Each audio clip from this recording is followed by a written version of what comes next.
All right, we are on the play in match 5 of this league. Currently 3-1, hoping to make this a 4-1. We're going to keep this hand, turn one Delver off of that island, play a Mishra's Bauble, hope that transforms Delver, maybe Delver sticks, followed up with a big fat Goyf.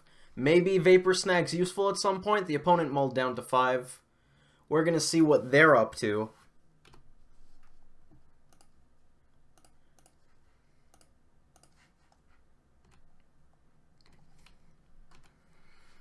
We're going to bobble ourselves on the end step. Another Tron deck. Cool. What do we got? Delver of Secrets on top. We're going to draw first, which means Delver hits the stack first. I like to always remind myself of the proper way to sequence this. What do we got? I don't think it said. Did you guys see it? Because I sure didn't.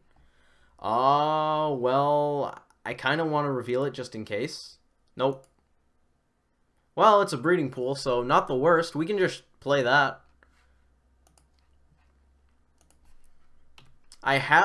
That's happened before. I don't know if it was being recorded when it happened. I think we just slam Goyf here.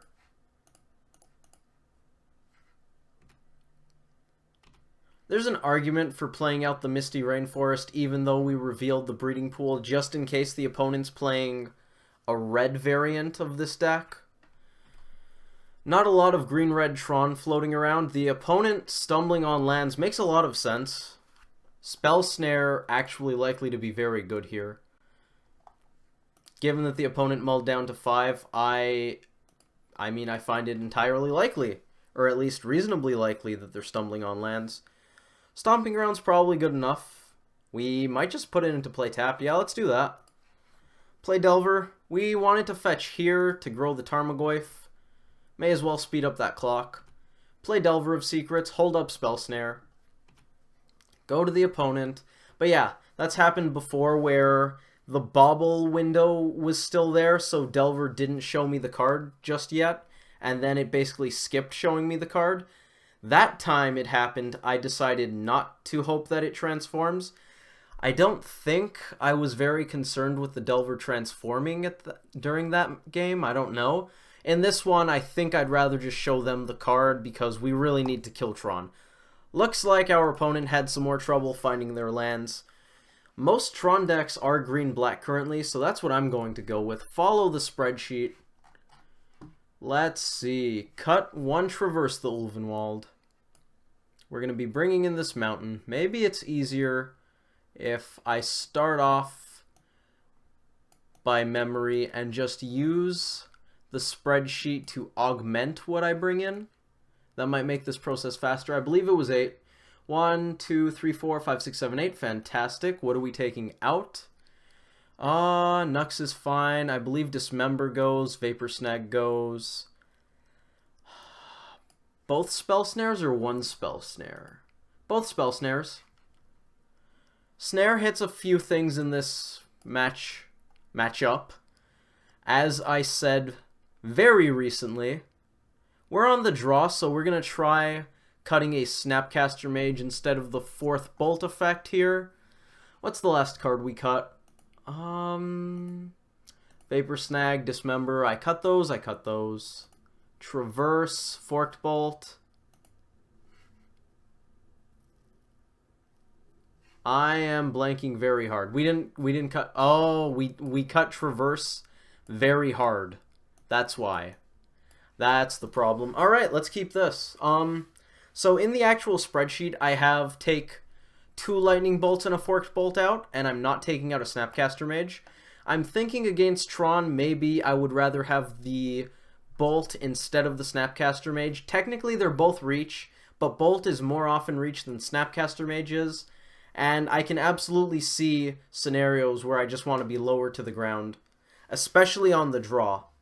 In the previous match, I decided to do that on the play in Game 3. This hand's pretty keepable. The opponent went to 6. Tron mulligans pretty well, as far as I know. Then again, I don't play Tron, so I don't know much. But like I was saying, match 3 match 3. Game 3 of that match, I decided to board out the Snapcaster Mage, bring in the extra Lightning Bolt. The rationale there, oh hey, we're going to have good Blood Moon mana. The reasoning there that even though I was on the play, I wanted to try it, and it seemed like a decent idea. On the draw, I think I'm even more willing to board out a Snapcaster Mage. I'm bottoming both of those spells. I mean, they're not bad. Ancient Grudge is something I actually board in for this matchup. I would much rather have a threat, though. Disrupting Shoal, pretty good off the top. Do I Shoal Pitch Mana Leak? I feel like with Mana Leak and Rejection, we probably do a decent job of countering their payoff cards, so I'd rather just let them get their Mana Engine online. Thought Scour is going to be pretty good if we don't need both of these lands for counters. Pass to the opponent, Tron coming online in 3, 2, and 1. Opponent a little too quick to the draw there. Would have been nice if they slowed it down a touch. Looks like they're not going for the payoff cards just yet. Or are they? Maybe it's a Wormcoil. Maybe it's not World Breaker. And I don't think they play any black payoff cards. Maybe they're just trying to draw a card here. Could be. Well, they're paying costs for something. Cobrew. That's annoying. That's very annoying. They're going to take our best spell. I think we just have to let this resolve. I'm not shoaling it, pitching Mana Leak. I'm not Mana Leaking it since they can pay for it. So, what are you going to do? They're just going to choose the best answer we have and rob it. Rob us of it. They might take Thought Scour, but I don't think so. It's possible. Maybe they want to keep our velocity down. We're pretty slow here. Doing a lot of nothing besides answering the opponent's threats.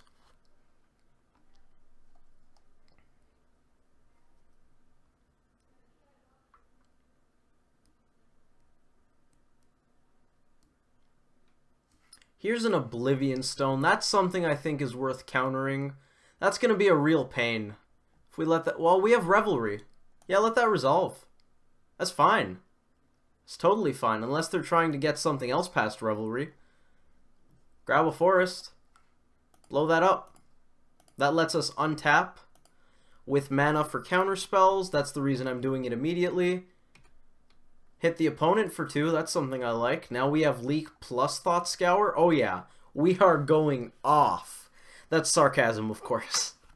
Although having Leak plus Scour, not bad. Not bad at all, but I mean, we're doing not much. We are treading water. That's what this is. Here's a Wormcoil Engine. That can't be countered by what we've got. Too much mana for the opponent. Maybe we should have gone after the Sylvan Scrying? I don't know. Magic's hard. I think I'm going to grab a basic island here. Thought Scour myself. See what's up. See how we're going to go about dealing with this Wormcoil. And it looks like the answer is we probably just aren't going to deal with this Wormcoil.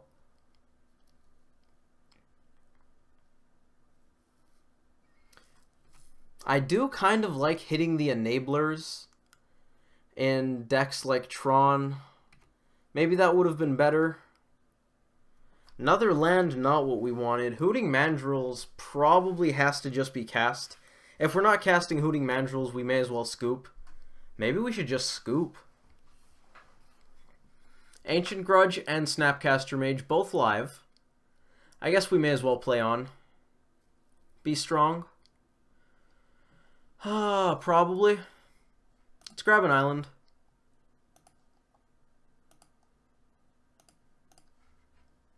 The opponent knows about Mana Leak, so I want to keep it up. Let's delve a few lands. Probably a Mandrills, but I guess we can take something else. I want to keep our graveyard stocked. Thought Scour can go. There we go. Go to the opponent. They know everything but the steam vents.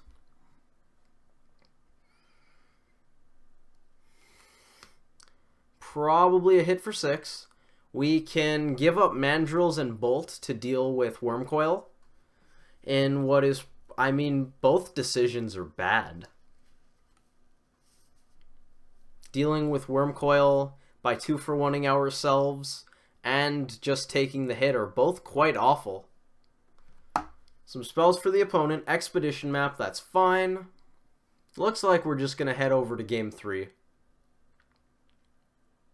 At least that's a swamp. We had already seen Cobra. Swamp doesn't matter. The important thing is we have confirmed at this point, well, besides that drawing 6 lands against Tron decks is bad, we've confirmed that the opponent's on green-black Tron. And that makes me feel somewhat happy. It's entirely possible this Lightning Bolt is the one that replaced Snapcaster Mage, which means we actually might have had a shot in this game if we didn't make that decision to swap the two.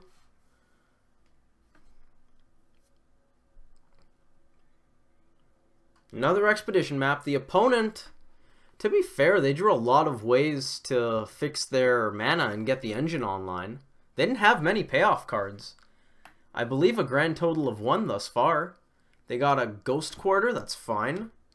I mean, we're still live. We might take this. A good draw or two, and this game is ours. Then again, the opponent has to draw pretty poorly at the same time, but I mean, we got this. If there is a 0.005% chance that we're taking this game, boom! Snapcaster Mage off the top. What? That's fine. Let's grab a mountain. I would love to. Play Steam Vents tapped. We can't afford to shock. Get in with Mandrills. Oh yeah. We got this. This is fine. Nothing going wrong over here on this side of the board. We're seriously in an awful spot, but I mean, we're going for it. We are absolutely going for game here. No way we're giving up the ever so slight EV we have. The opponent is not drawing well. And we top decked the Snapcaster Mage we needed. So, let's flash back that Revelry.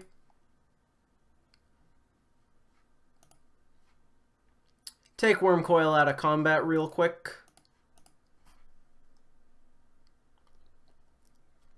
And that leaves the opponent with a 3/3 lifelinker and a 3/3 death touch. We happen to have Lightning Bolt in hand. Here's a Blood Moon. Blood Moon's going to do a lot of nothing. Do we play it anyways? It turns on our foothills. I think we cast the Blood Moon. That's really funny. Don't want to swing with Mandrills. I want to cast Blood Moon. I want to hold up Mana Leak because we're choking them on mana at this point. And I want to bolt, I think, the Death Touch one, but we'll wait until their turn. So we don't need green mana. We tap like this. Blood Moon turns on the foothills. And that means we have Mana Leak plus Bolt. Bam. Seriously, we're doing it, guys.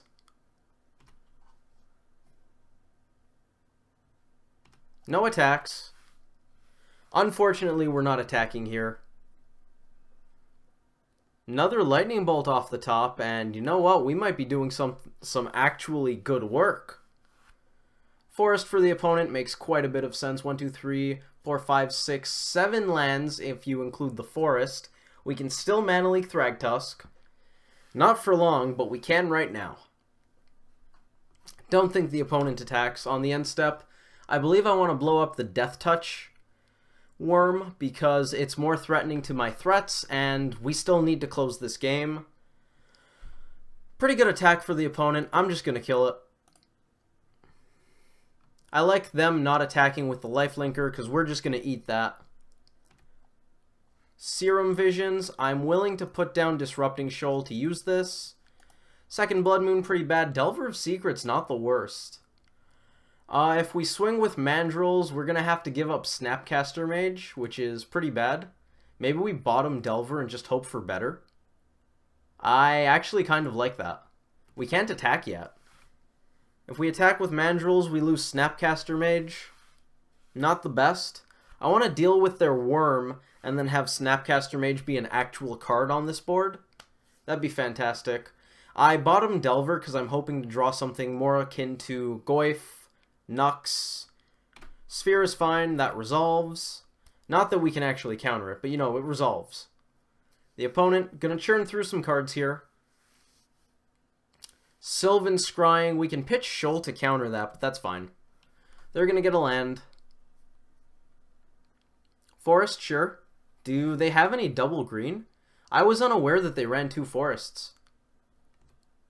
Top deck, something good. You just gotta play to get lucky in this game.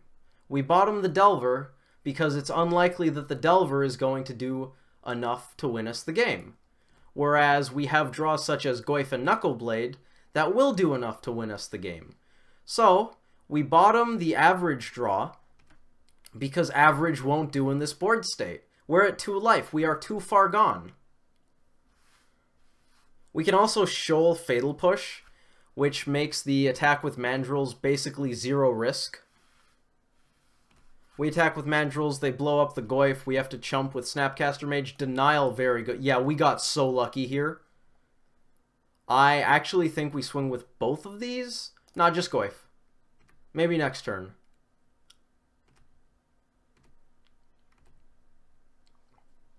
Stubborn Denial, Disrupting Shoal, and Mana Leak are going to do such work against our opponent's live draws. They're just drawing lands. This is what I meant. They're drawing so poorly. This is probably Ulamog, which actually is really good. They might take this, thanks to this Ulamog. They will take it. Look at that. Hoping that we don't draw well and have any sort of removal in hand. Well, obviously I'm mana leaking this. I don't even care that we lose the game. We're definitely mana leaking the Ulamog. Naturally, we couldn't fade their decent draws forever. So the opponent found a second payoff card, and we died. Basically is what happened. Let's head over to the sideboard. I think I like having this bolt. Maybe the Snapcaster's better. I'm going to keep the deck as is. Let's head in. I am going to head over to MTG Goldfish, though. Pull up Green-Black Tron. How many forests? 4? Wow. Oh, okay, that's just one list. How many? Yes, we will be on the play. How many on average? Most decks run 1. And most decks also run 1 Swamp. That's what I would expect. 4 lands, but we have a Goyf and an Ancient Grudge.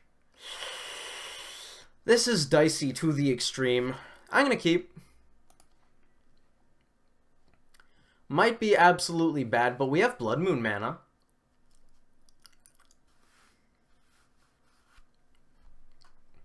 Might be bad. Might be okay.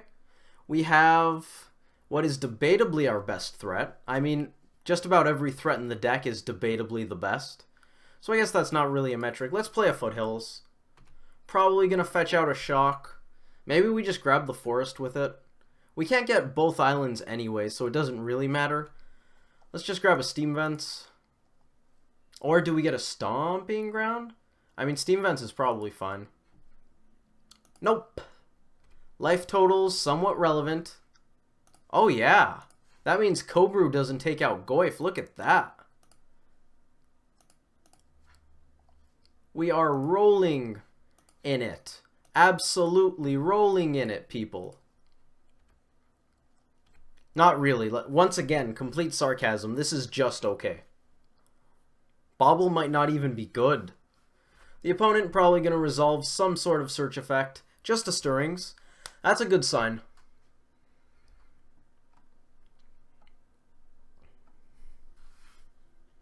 Oblivion Stone for the opponent. Let's pull that up. Urza's Tower for a Chromatic Star. Sure. And I believe we're just going to take a look at what they're going to draw. We could save this to Scry, but that's a turn or 2 out. What do we got? We have Cobrew. Cool. Cobrew might deal with the first half of Ancient Grudge. Mana Leak, very good. The Bobble Draw always screws me up because I assume we're heading right into the main phase, but we're still in the upkeep. And I keep priority in the upkeep. I'm going to play this. Don't know if I'm going to crack it. In for 3. That's what I do know. Debatable whether or not we should have bolted the face there for an extra point of damage. The opponent picked up Cobrew. They're going to be able to cast it. I think if they do, we're just going to mana leak it. They probably take mana leak anyways. This deprives them of slight amounts of information. Yada yada yada.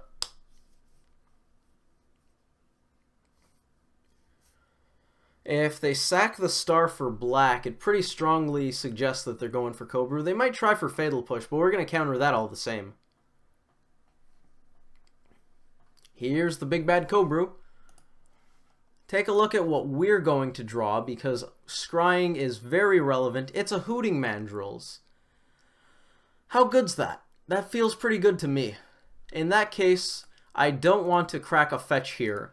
I want to just draw the Mandrills. Means we're not bolting face right away. That's probably fine. Basic Forest, maybe an Ancient Stirrings for the opponent. Not an Ancient Stirrings for the opponent. Draw Mandrills, draw a random card. It's a land, not ideal. Yes, there is an instant. So bolting face, not a priority. Opponent going down to 13. We probably end up grabbing the basic island now. Do I want to shock? I mean, I want Goyf to be as big as I can get it. We can delve away the baubles. And not really the mana leak. Do I want to shock? Okay, so we need to leave one land, one mana leak. We're delving 4. We're tapping 2. Maybe we want to hold up Ancient Grudge. That's a reason to shock. 1, 2. 1, 2, 3, 4. Play Mandrills out. If they go for O-Stone, we probably blow it up. They might have Ugin here, which would be very bad for us. Well, is it Ugin? It's not Ugin.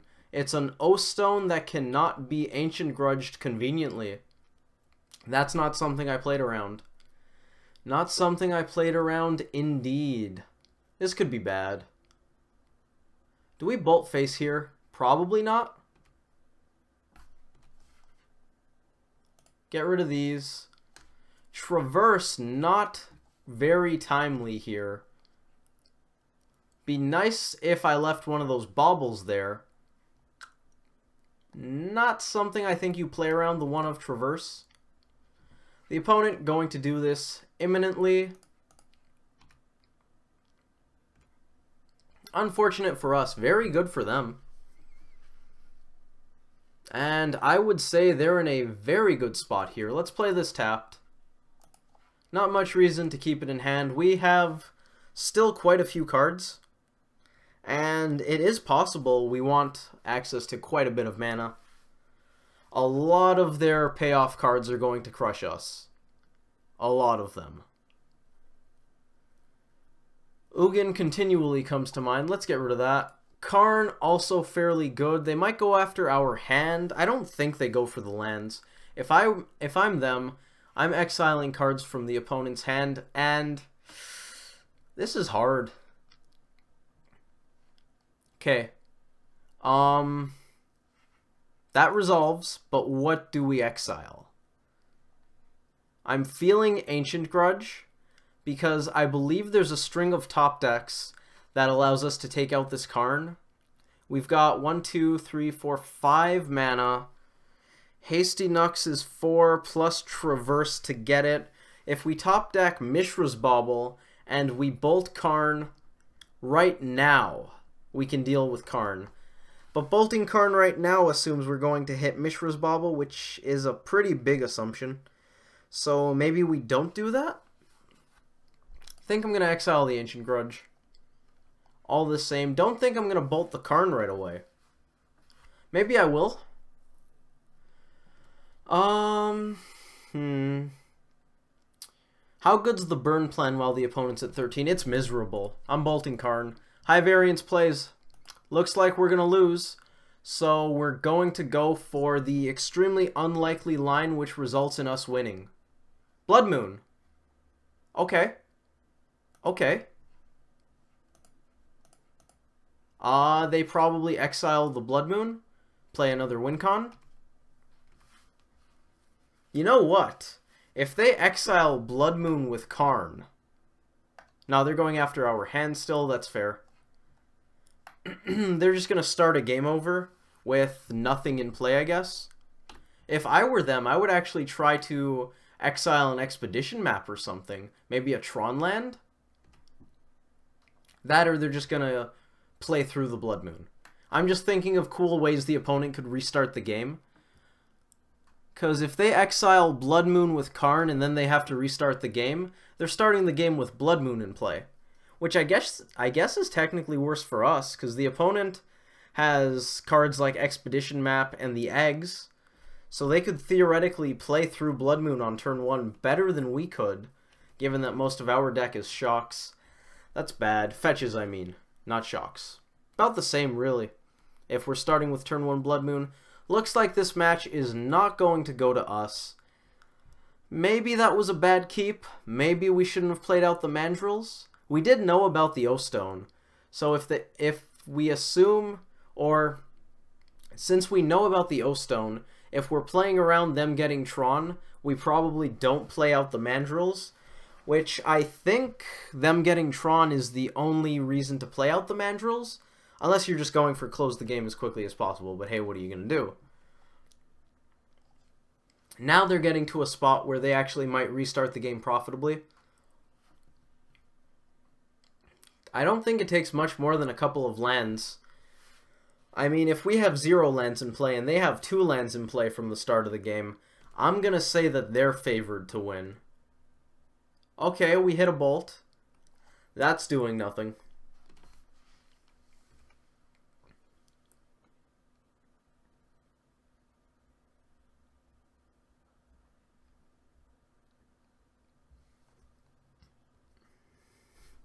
The opponent looks like they're just taking lands here, maybe making Blood Moon hurt us more than them. That's reasonable.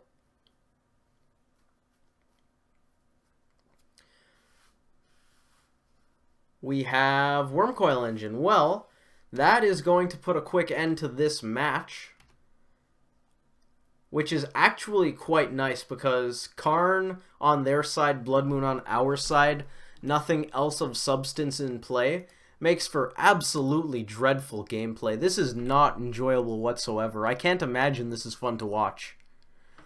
1 creature. We have a bolt anyways, and I guess the land. Let's get rid of the instant. Go to the opponent. They probably exile Mandrills and start doing away with our life total.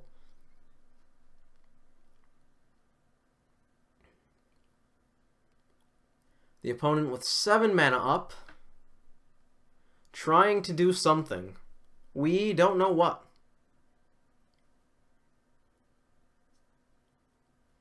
Worldbreaker going to take out another land. Yep, they just want to make it so we can't get back into the game. We're going to end up bolting the face very soon, and also very defiantly. Do we bolt our own face? I guess that... Does that speed up their clock? It doesn't speed up their clock. If we don't have anything better to do, we might just bolt our own face. But I do like bolting the opponent one last time. I think that's what we're going to do here. We have most certainly lost. Maybe we bolt a Wormcoil Engine? Let's bolt Karn. That guy's not very nice. Dude's pretty mean, actually. Exiled a lot of stuff. Alright, that's going to do it. We're going to go to -2. That's the end of that league. Hopefully you all enjoyed that video. Thank you all for watching, and I hope to see you in the next one, which probably won't be for a while, because I played 3 leagues in like 5 days. That's a lot of Magic. Was it less than 5 days? Start to finish, it was probably about 5 days. Yeah, I'm pretty sure I completed 3 leagues in 5 days. That's a lot. Magic's fun. I may or may not be completely addicted to MTGO. This is great. Like, look how fast we can play Magic, and it's great Magic. Anyways, I'm going to leave you guys with that.